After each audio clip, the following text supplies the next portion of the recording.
Y sin duda, este cambio tan radical en las creencias de los padres de Neil Gaiman le afectó también como autor.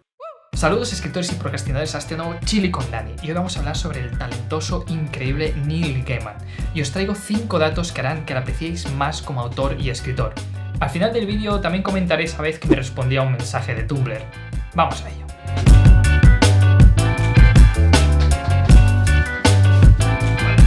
Para los que no conozcáis a Neil Gaiman, es uno de los autores de fantasía, ciencia ficción y género más importantes de todos los tiempos, y eso lo digo en todos los vídeos. Aquí todos son los más importantes del mundo, macho. Yo no hablo sobre tíos mierda, yo hablo sobre los tíos importantes. Neil Gaiman ha escrito de todo. Ha escrito novelas como American Gods, Anansi Boys, El océano al final del camino. Ha escrito cómics como Sandman, Los libros de la magia, Black Orchid, Miracle Man. Ha escrito libros para niños como Coraline, libros de ensayo, episodios de Doctor Who, episodios de Babylon 5. Realmente lo que ha hecho este hombre es increíble. Si el tío escribiera una lista de la compra, también seguro que ganaría premios, porque de verdad es muy multidisciplinar este hombre. Empezamos por el primer dato, y creo que es la mejor manera de empezar. Neil Gaiman escribió Sandman cuando tenía 28 años y sufría de insomnio. Es increíble pensar en Sandman porque es una de las novelas... Joder, que no es una novela, coño, que es un cómic. Las cosas como son. Es fascinante entender la historia que hay detrás de Sandman. Es uno de los cómics más épicos jamás escritos. En 1988, Neil Gaiman acababa de comenzar su carrera como escritor de cómics. Acababa de publicar junto con Dave McKean Black Orchid, y su editora Karen Berger, que es súper mítica en la industria, estaba pensando ya en proyectos que darle a Neil Gaiman, y le dijo: oye, hazme una lista de los personajes que quieres escribir y a ver si se consigue la oportunidad. Claro, imaginad que Neil Gaiman, que él amaba los cómics desde pequeño, pues empezó a decir: vale, pues quiero escribir Superman, quiero escribir Batman, quiero escribir los Green Lantern, todos los épicos del sello de DC. Y es curioso porque fue en una noche donde hubo un apagón general en Gran Bretaña, uno de los mayores apagones de toda la historia, donde Neil Gaiman estaba en la oscuridad pensando en personajes que podría escribir, y se acordó de ese personaje súper antiguo que creó Jack Kirby llamado The Sandman, que no tiene nada que ver con el Sandman que conocemos hoy en día. Y dijo: pues sería interesante escribir sobre él. Y lo puso en el papel y se lo envió de nuevo a su editora. Unas semanas más tarde, su editora evidentemente le dijo: oye, que no puedes escribir Superman porque lo está escribiendo otro, no puedes escribir Batman porque lo tiene otro guionista. Y fueron yendo a la lista hasta que se quedó solo con uno, y le dijo su editora: oye, parece interesante esto de Sandman, ¿por qué no intentas darle tu propia versión? No le dijo que usara de nuevo el personaje, le dijo que lo reinventara desde cero, algo que de nuevo se estaba haciendo mucho en esa época. Y Neil, cada vez que lo digo, Neil. Y Neil Gaiman se lo tomó como una señal, dijo: puedo hacer algo interesante con este personaje, puedo hacer lo mío. Y lo que quería era crear un personaje que le permitiera contar todo tipo de historias. Y es curioso porque en esa época, e incluso antes, a Neil le costaba mucho dormir, sufre mucho insomnio debido a duras experiencias que tuvo en su infancia. Y es realmente interesante ver cómo alguien estaba escribiendo sobre los sueños cuando él mismo no podía tener los suyos propios, y eso es algo realmente potente. Y Neil Gaiman cuenta un momento realmente clave donde hizo que la historia se expandiera por su cabeza y explotara en su imaginación. Y fue cuando leyó una frase, estaba buscando frases sobre sueños y encontró una cita que decía: el sueño es el hermano de la muerte. Y esto fue como dijo: vale, hay una familia detrás. Sueño tiene una familia, tiene hermanos, tiene hermanas. Y ahí fue cuando empezó a pensar: vale, ¿quién es esta familia? ¿Quiénes son toda esta gente? ¿Quiénes son estos seres tan poderosos? Y luego lo unió con otra frase que decía: there are many things that starts with D. Y claro, hablaba de death. Y luego dijo: vale, ¿cómo puedo hacer que todos esos hermanos estén conectados? Pues claro, Dream, Death, Destiny, Delirium, Despair, Desire... ¿He dicho Distraction? Y Distraction. ¡Chúpate esa! Es curioso realmente ver cómo un escritor va uniendo conceptos, porque al final una novela, un libro, son muchas ideas que se reúnen en un mismo momento.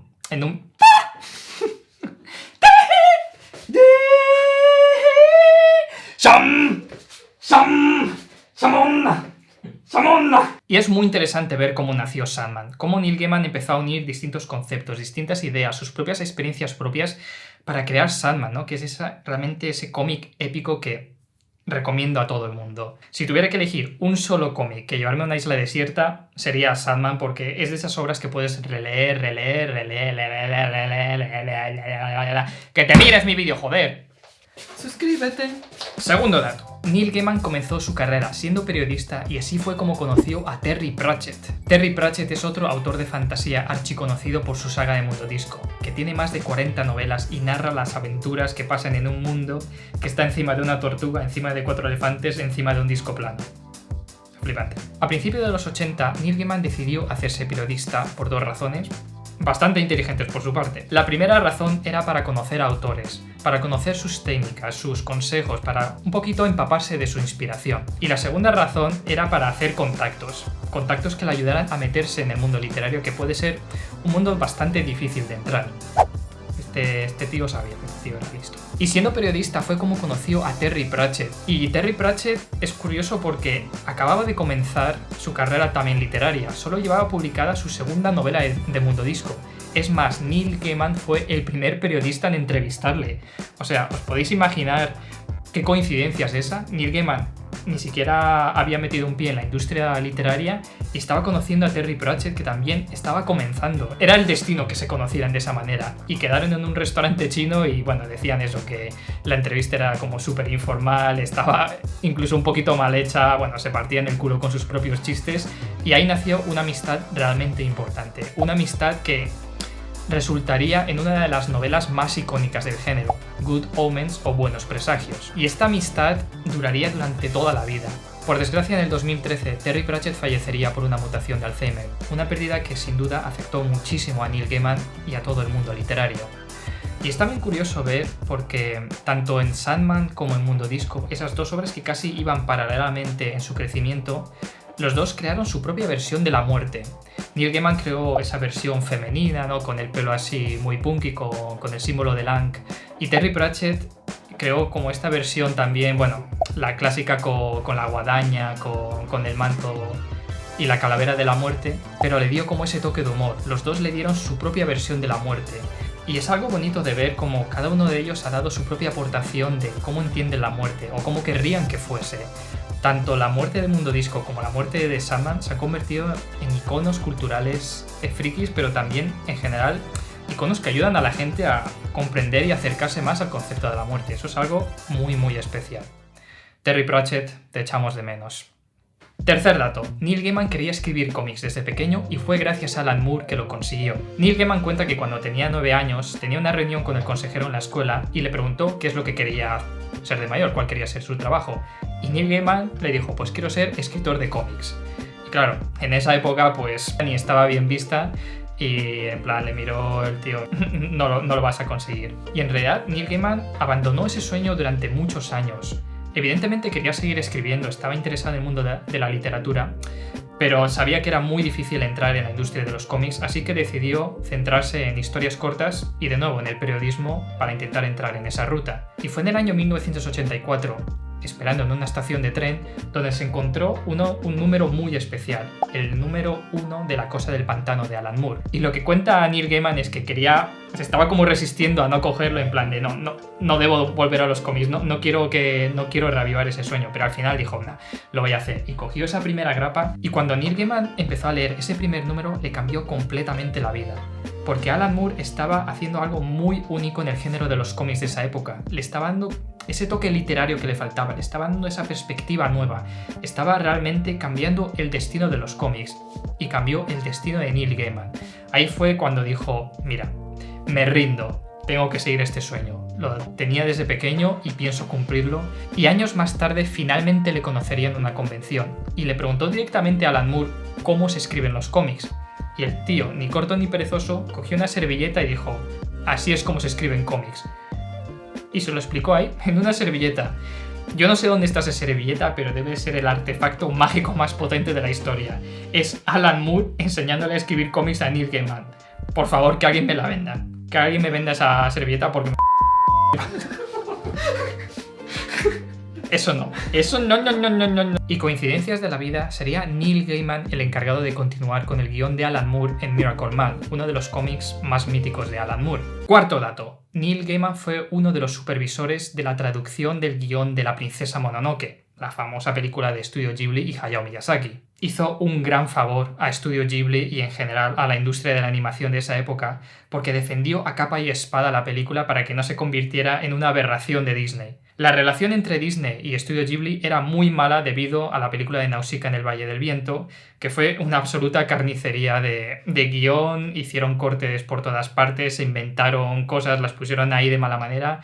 Fue realmente asqueroso. Solo tenéis que ver el póster que hizo Estados Unidos en comparación con el japonés y vais a ver la asquerosidad que hicieron.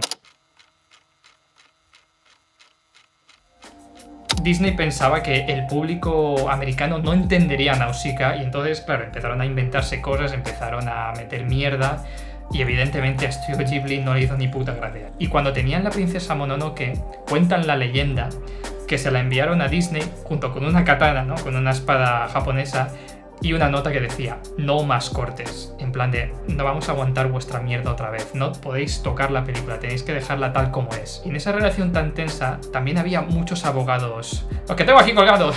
Y en esa relación tan tensa donde había abogados y posibles problemas legales, tenían que pensar en alguien que se encargara de proteger la traducción, de hacerla como Studio Ghibli quería que hiciera. Y fue el director Quentin Tarantino quien recomendó a Neil Gaiman. Y Quentin Tarantino recomendó a Neil Gaiman para que se encargara de la traducción porque sabe que él tiene un don con las palabras y sabe que podía hacer un trabajo magnífico. Y así fue. Contrataron a Neil Gaiman para que supervisara el proyecto y le dieron una traducción muy cruda al principio junto con las notas de Hayao Miyazaki para que se encargara de ello. Y las notas de Miyazaki son muy interesantes ya de por sí, porque decía cosas como las voces de los personajes son muy importantes, tienes que cuidarlas. No intentes cambiar el título, es intraducible, no podéis traducirlo. Ashitaka es un príncipe, habla de forma formal, tiene como una posición elevada. Y Neil Gaiman se tomó estas notas muy en serio y su labor también, eso, muy en serio. Siempre es muy difícil pasar un idioma de otro, sobre todo del japonés al inglés, que son culturas completamente distintas, pero él lo hizo respetando la base para convertirlo en algo a la vez único y a la vez fiel al original. Y eso se nota un montón cuando ves la película. Incluso la traducción en español no está basada en el japonés, está basada en la traducción en inglés. Y eso también me hacía darme cuenta de la primera vez que vi La princesa Mononoke, cómo eso notaba que el lenguaje fluía de cierta manera. Gracias Gaiman por proteger el trabajo del maestro Hayao Miyazaki. Te debemos muchísimo. ¡Una bala en mi pecho! Quinto dato, pero antes de eso, me voy a comer un plátano.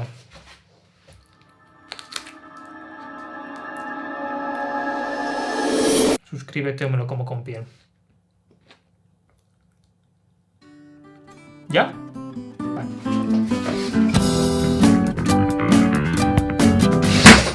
Dani, tío, deja de cargarte mi habitación. Joder. Joder. Es que...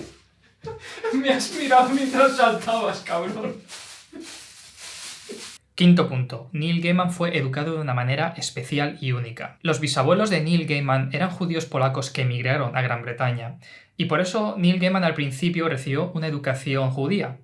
Y cuenta él que en la sinagoga le pedía al rabino que le contara sobre mitología judía, que le contara sobre esas criaturas que quizás no conoce todo el mundo ahí en el Talmud o en la Torá. Y eso le fascinaba a él, le encantaba ese tipo de cosas. Pero años más tarde, los padres de Neil Gaiman se convirtieron a la cienciología, algo que en esa época no era tan común. Y así te digo, un judío y cienciólogo a la vez, eso era una combinación realmente única, era una combinación que muy poca gente había visto. Y sin duda, este cambio tan radical en las creencias de los padres de Neil Gaiman le afectó también como autor. Y sin entrar en el tema de si las creencias de la cienciología son buenas o malas, es muy interesante ver sobre su fundador, Ron Howard, que antes de fundar este nuevo movimiento era un escritor de fantasía y ciencia ficción.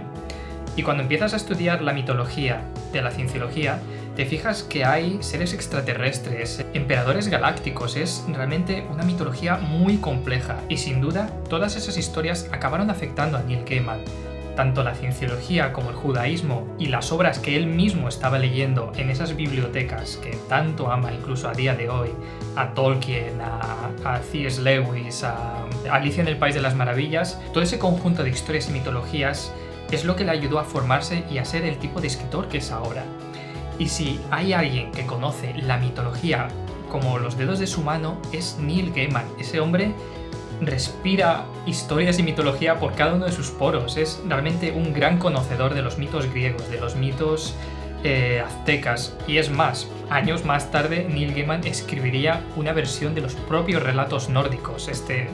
Un libro muy bueno llamado Norse Mythology, mitología nórdica. Os lo recomiendo encarecidamente. Ojalá estuviera ahí. Que alguien me lo regale.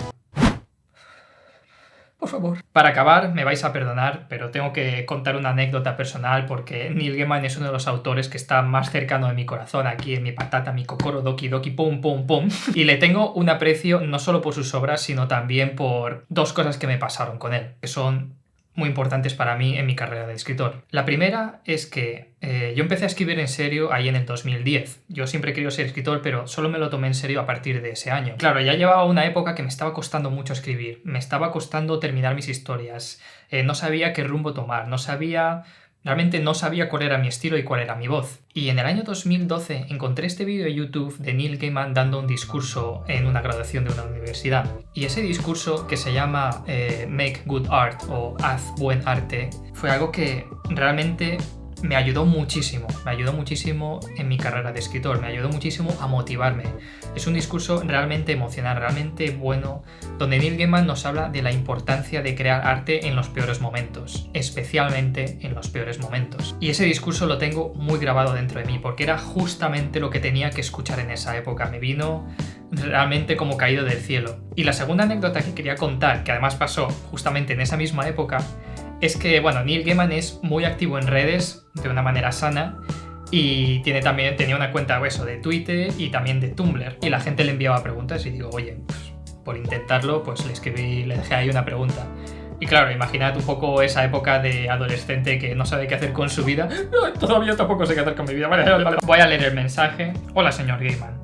Le quería preguntar algo que me está volviendo loco desde hace meses. Me está costando mucho si debería dejar la universidad y centrarme en mi pasión que he tenido desde que era pequeño, escribir historias. La gente me dice que estoy loco, que soy un perdedor, que es una pérdida de tiempo, pero yo sé que quiero hacer que mis sueños se hagan realidad. ¿Qué debería hacer en tu honesta opinión? Realmente en su posición podría haber sido fácil decir déjalo todo y ponte a escribir, ¿no? Un poco como lo que hizo él de lanzarse al vacío. Pero me da una respuesta sabia, una respuesta que como que me da también a elegir y realmente se centra en lo importante. ¿Por qué no escribes las historias? ¿Qué te cuesta seguir en la universidad y seguir escribiendo? ¿Qué te cuesta hacer otra cosa y seguir intentando tus sueños? Si fallas, al menos sabrás que tienes que hacer otra cosa. Y si no de otra manera, te irás a la tumba sin nunca saberlo.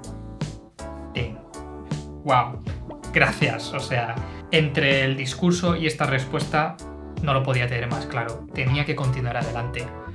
Y acabé la carrera, pero también escribía en el mismo momento. Y creo que eso también es importante. No tienes que dejarlo todo para cumplir tus sueños. Puedes seguir escribiendo mientras estás haciendo otras cosas. Son compatibles ambas formas de vida.